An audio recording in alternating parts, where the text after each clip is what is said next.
San Francisco, I don't know, Boise, I'm sure there's like maybe 1 or 2 clubs that you could actually play at on a regular basis. Actually, up until 2000, there were about 6 or 7 places that I'd play, and I'd work 5 to 7 nights a week. Flipping and flopping. And in Boise, and then I had like a house gig on Monday, a house gig on Tuesday, house gig on Thursday, and then I'd play these Wednesdays and Fridays and Saturdays at other places, and then I'd go up to Sun Valley and do gigs with Bruce Willis and stuff like that. Okay.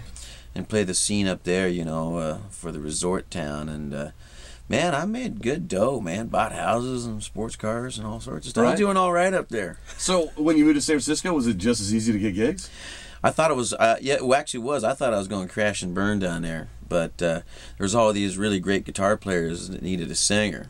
Okay. And so right off the bat, you know, I just started working with all these guitar players. And then Blind Pig Records saw me one night doing a show. And you were actually playing with somebody else. I was playing with somebody else. Yeah, yeah. It was actually a gig that was I think R.J. Misho had put together a harmonica shindig.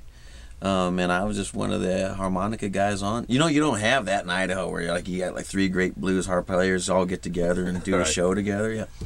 So we were doing that, and Blind Pig was there, and they just came up to me after my set and asked me if I wouldn't start making records for them. Very nice. And we have actually one right here. It's called Name the Day. Yeah. And this is put out in 2010, and we're actually going to play a song off of it called I Said Too Much. You want to introduce this song?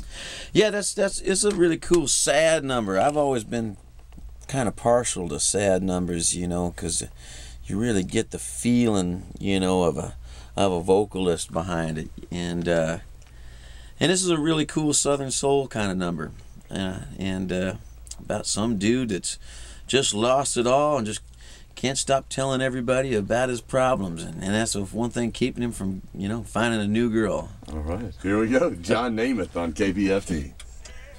Too much.